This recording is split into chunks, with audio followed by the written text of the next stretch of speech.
नमस्कार दोस्तों, सुबह सुबह की सबसे पहली बड़ी खबर में आपको बताएंगे कि कांग्रेस अध्यक्ष का मोदी सरकार पर निशाना।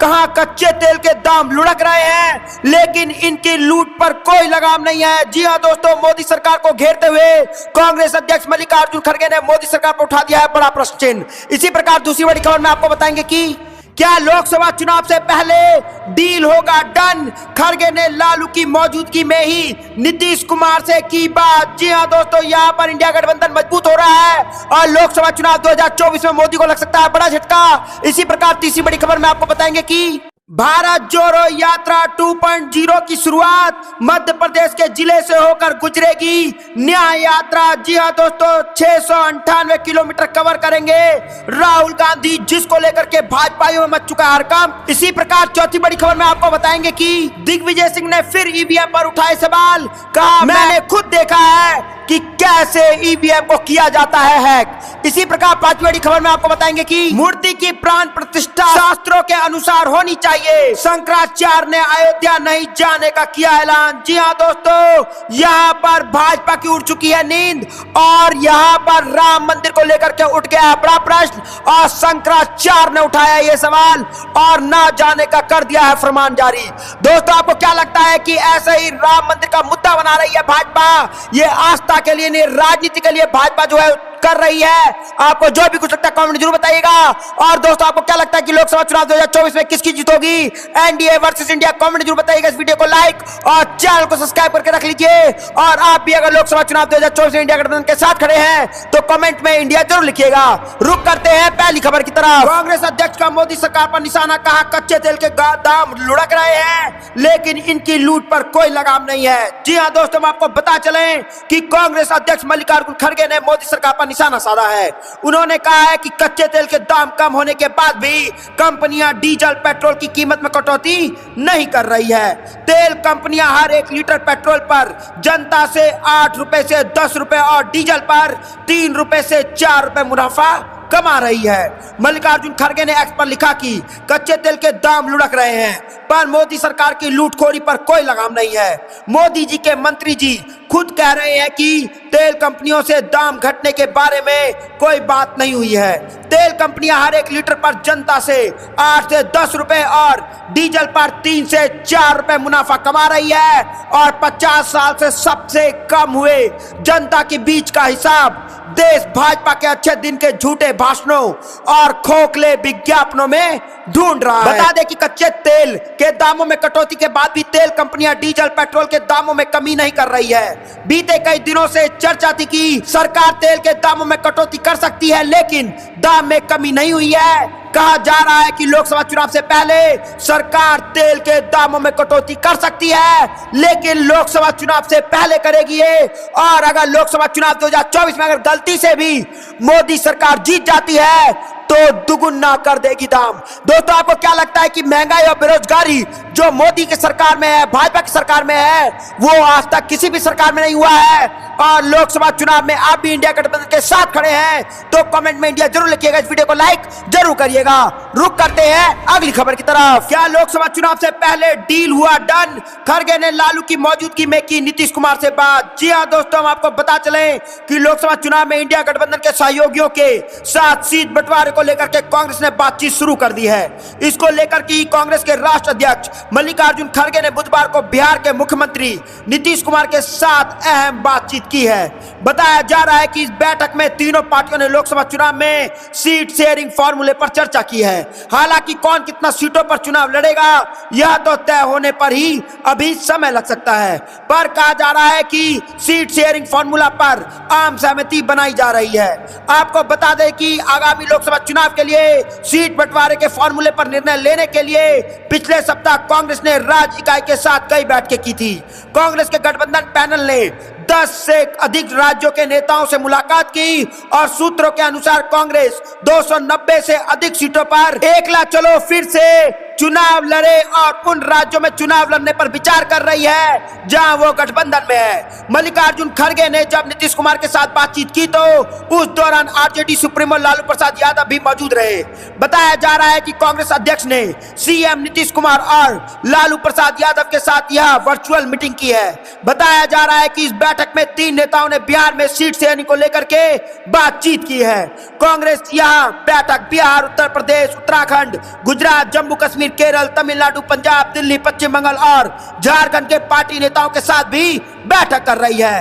कांग्रेस गुरुवार को 4 जनवरी को पार्टी मुख्यालय में एक महत्वपूर्ण बैठक करेगी और सीट बंटवारे के फॉर्मूले पर चर्चा करेगी, जिसके बाद में इंडिया ब्लॉक के सहयोगियों के सामने रखा जाएगा। इस बैठक के लिए अलग अलग राज्यों से कांग्रेस नेताओं को बुलाया गया है। तो दोस्तों, यहाँ पर बड़ी खबर आ रही है कि लोकसभा चुनाव 2024 के लिए इंडिया गठबंधन को किया जा रहा है मौजूद, और भाजपा की उड़ चुकी है नींद। भाजपा की उड़ गई है नींद, क्योंकि अगर इंडिया गठबंधन इतना ही मजबूत हुआ तो भाजपा को उखाड़ फेंकेगी। आपको क्या लगता है दोस्तों, लोकसभा चुनाव में किसकी जीत होगी? कमेंट जरूर बताइएगा। इस वीडियो को लाइक जरूर करिएगा। रुक करते हैं अगली खबर की तरफ। भारत जोड़ो यात्रा 2.0 की हुई शुरुआत। मध्य प्रदेश के जिले से होकर गुजरेगा नया यात्रा। 698 किलोमीटर कवर करेंगे राहुल गांधी। जी हां दोस्तों, आपको बता चलें कि कांग्रेस मध्य प्रदेश के करारी हार के बाद लोकसभा चुनाव की तैयारी में जुट गई है, जिसको लेकर के पहले मध्य प्रदेश में नेता प्रतिपक्ष बदला गया। कमलनाथ को पीसीसी चीफ के पद से विदा देकर जीतू पटवारी ने नया प्रदेश अध्यक्ष बनाया गया है। इसी के साथ आने वाले 14 जनवरी से लोकसभा चुनाव को देखते हुए भारत जोड़ो यात्रा की तर्ज पर भारत जोड़ो यात्रा 2.0 की शुरुआत भारत न्याय यात्रा के रूप में होने जा रही है, जिसको लेकर के पार्टी के कार्यकर्ता तैयारी में जुट गए हैं। वही इस यात्रा के संबंध में मल्लिकार्जुन खड़गे ने आज पार्टी के महासचिवों, प्रदेश अध्यक्षों और प्रदेश प्रभारी और सीएलपी नेताओं के साथ बैठक की है। बैठक के बाद कांग्रेस संचार विभाग के प्रमुख जयराम रमेश ने बताया कि मध्य प्रदेश में 698 किलोमीटर की यात्रा होगी और राज्य में यात्रा 7 दिन तक चलती रहेगी और 9 जिले कवर करेगी। जी हाँ दोस्तों, यहाँ पर करीब करीब 700 मीटर जो है किलोमीटर वो राहुल गांधी कवर करेंगे, जिसको लेकर के भारत न्याय यात्रा मध्य प्रदेश में 700 किलोमीटर कवर करेगी, जिसको लेकर के लोकसभा चुनाव 2024 में भाजपा को लग सकता है बड़ा झटका।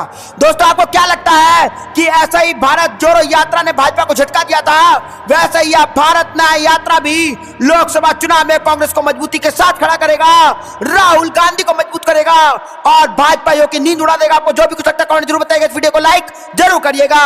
रुक करते हैं अगली खबर की तरफ। दिग्विजय सिंह ने फिर ईवीएम पर उठाया सवाल, कहा मैं खुद देखा है कि कैसे हैक करते हैं ईवीएम। जी हां दोस्तों, आपको पता चला कि इंदौर पहुंचे पूर्व मुख्यमंत्री दिग्विजय सिंह ने एक बार फिर से ईवीएम की कार्य प्रणाली पर प्रश्न उठा दिया है। रेसिडेंसी कोटी में पत्रकारों से चर्चा के दौरान पूर्व सीएम दिग्विजय सिंह ने कहा कि मैंने खुद देखा है कि कैसे मशीन को मैनिपुलेट करके उसमें प्रोग्रामिंग फिट किया जाता है, इसलिए हम चाहते हैं कि मशीन को हम खुद ऑपरेट करके देखें और यह हमारा अधिकार भी है, बल्कि हर भारतीय का अधिकार है कि वह देख सके कि उनके द्वारा किया गया वोट किसे जा रहा है। उन्होंने कहा कि मतदान के दौरान हमको 7 सेकंड के लिए पर्ची दिखने के बजाय वह पर्ची हाथ में दे दी जाए ताकि हम उसको देखकर मत पेटी में डाल सके। तो दोस्तों, यहाँ पर ईवीएम पर फिर बड़ा उठा दिया प्रश्न। दिग्विजय सिंह आज कांग्रेस नेताओं से मुलाकात कर रहे थे। इस दौरान उन्हें पत्रकारों के सवाल के जवाब में दिए गए,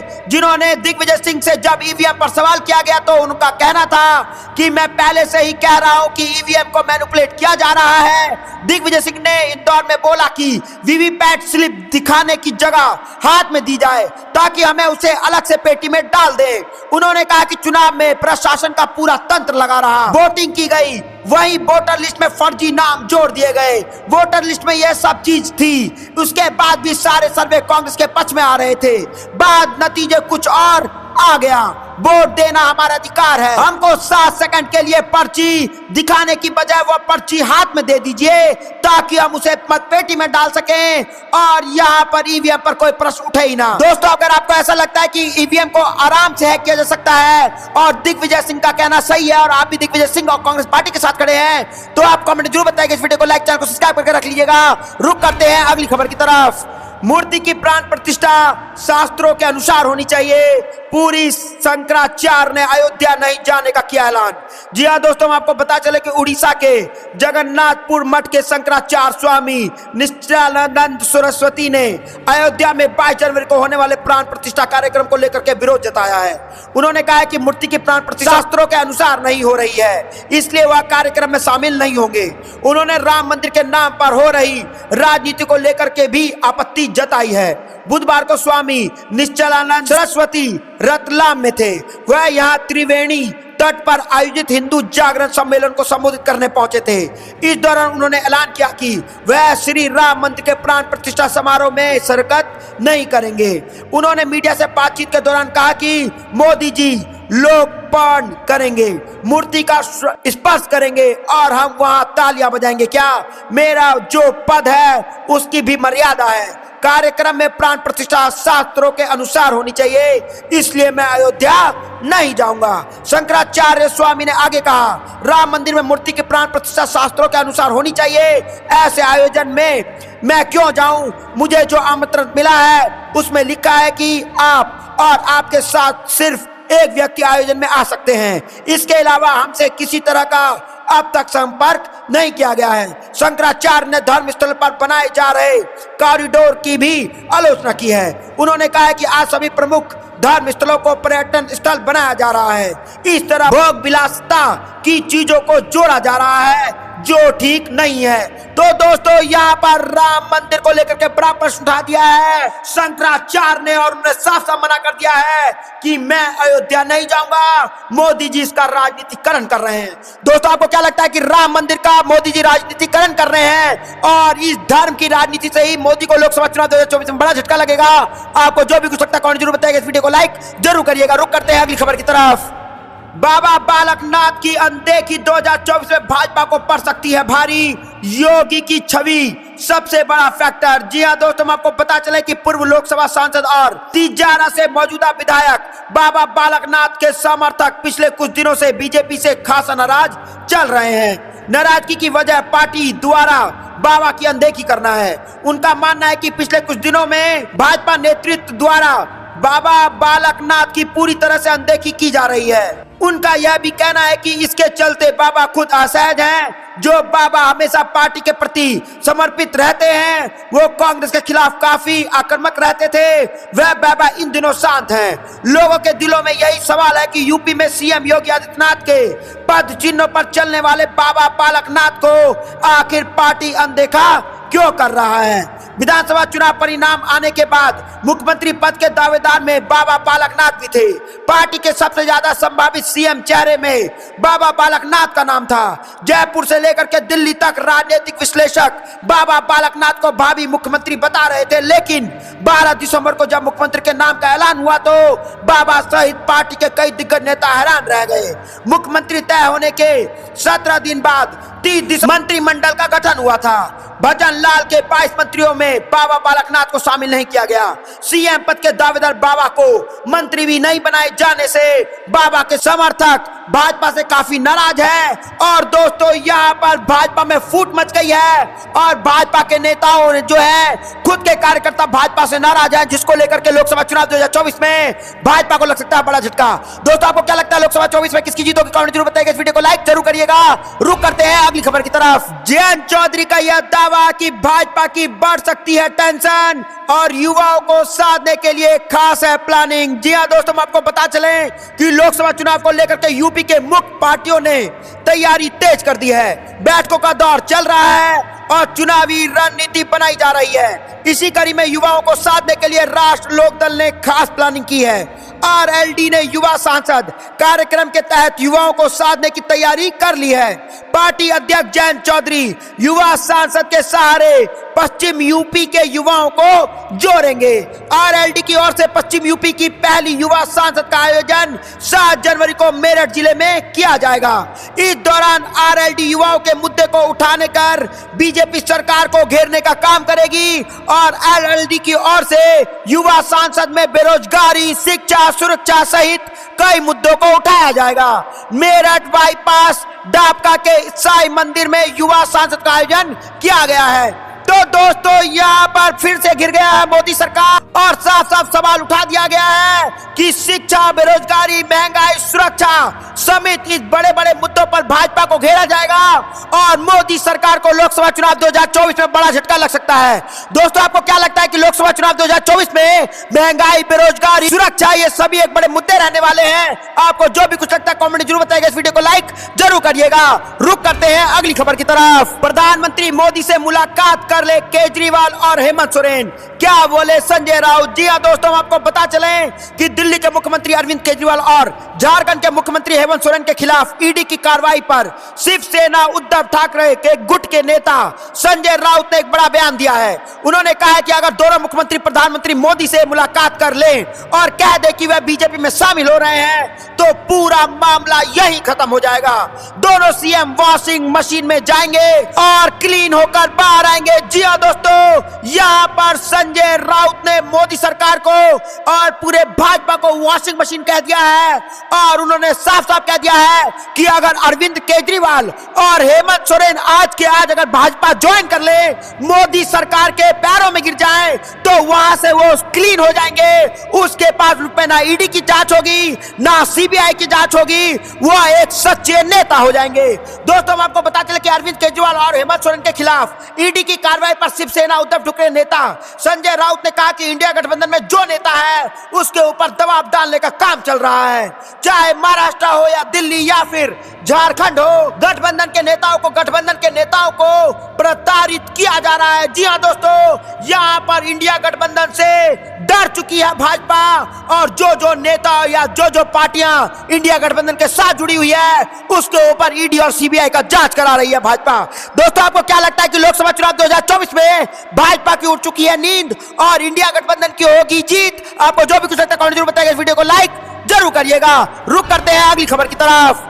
केजरीवाल का भाजपा पर जोरदार प्रहार, बोला मेरा ईमानदारी से डरी मोदी सरकार। जी हां दोस्तों, हम आपको बता चलें कि दिल्ली की आम आदमी पार्टी सरकार और मोदी सरकार के बीच बाहर पलटवार का दौर खत्म नहीं हो रहा है। सीएम केजरीवाल द्वारा ईडी के सामने जाने से मना करने के बाद आप और भाजपा में संग्राम छिड़ गया है। आप संयोजक ने भाजपा पर ईडी पर कई प्रहार किए हैं। उन्होंने साफ साफ तौर पर कहा है कि मुझे बदनाम करने की कोशिश हो रही है।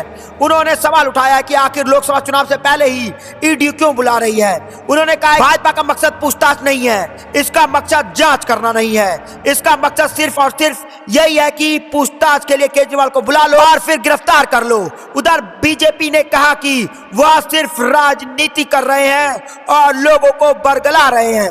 तो दोस्तों यहाँ पर उठा लिया मोदी सरकार से ऊपर सवाल और केजरीवाल ने भाजपा पर जोरदार प्रहार कहा है और बोला है कि मेरी ईमानदारी से डर गई है मोदी सरकार, क्योंकि उसको डर लगता है कि आखिर दिल्ली का मुख्यमंत्री इतना ईमानदार रहा, जनता के लिए काम करता रहा, तो लोकसभा चुनाव में मोदी सरकार को लगेगा बड़ा झटका। दोस्तों आपको क्या लगता है कमेंट जरूर बताइएगा। इस वीडियो को लाइक, चैनल को सब्सक्राइब करके रख लीजिएगा। रुक करते हैं अगली खबर की तरफ। राहुल गांधी ने तस्वीर शेयर कर मोदी सरकार को घेरा, पूछा जनता के मेहनत की कमाई का पैसा क्या सेल्फी स्टैंड बनाने के लिए था? जी हां दोस्तों, आपको पता चला कि कांग्रेस नेता राहुल गांधी ने मोदी सरकार पर बड़ा हमला बोला है।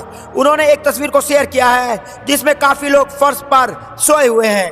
इसके सामने ही प्रधानमंत्री मोदी की पोस्टर लगी है जिस पर लिखा है यह है नया भारत। जी हां दोस्तों, इसको लेकर के राहुल गांधी ने मोदी सरकार को घेरा है। उन्होंने कहा है कि जनता की मेहनत की कमाई से निचोड़ा जा रहा यह पैसा क्या सेल्फ स्टैंड बनाने के लिए था? राहुल गांधी ने एक्स पर लिखा था कि गरीबों की सवारी, भारतीय रेल के हर वर्ग का किराया बढ़ाया गया, किराए में बुजुर्गों को मिलने वाली छूट तक खत्म कर दी गई, प्लेटफॉर्म टिकट के दाम बढ़ाए गए, निजीकरण के द्वार खोल दिए गए। जनता की मेहनत की कमाई से निचोड़ा जा रहा है यह पैसा क्या सेल्फ स्टैंड बनाने के लिए था? साथ ही लिखा था कि भारत की जनता को क्या चाहिए, सस्ता गैस सिलेंडर एवं दुर्लभ रेल यात्रा। यह शहंशाह के साथ तस्वीर। बता दें कि राहुल गांधी लोकसभा चुनाव की तैयारी में जुटे हुए हैं। वह लगातार मोदी सरकार को घेर रहे हैं। इसी क्रम में राहुल गांधी के नेतृत्व में कांग्रेस न्याय यात्रा निकालने जा रही है। तो दोस्तों यहाँ पर राहुल गांधी ने बड़ा प्रश्न उठा दिया है और राहुल गांधी ने तस्वीर शेयर कर मोदी सरकार को घेरा है। अब पूछा है कि क्या जनता के मेहनत की कमाई का पैसा क्या सेल्फ स्टैंड बनाने के लिए था या भारत देश की जनता के लिए था? दोस्तों आपको क्या लगता है कि जो हम टैक्स भरते हैं उससे सेल्फ स्टैंड बनना चाहिए या सस्ता सिलेंडर मिलना चाहिए? आपको जो भी कुछ लगता है कमेंट जरूर बताइएगा और दोस्तों वीडियो को लाइक, चैनल को सब्सक्राइब करके रख लीजिएगा। जय हिंद, जय भारत।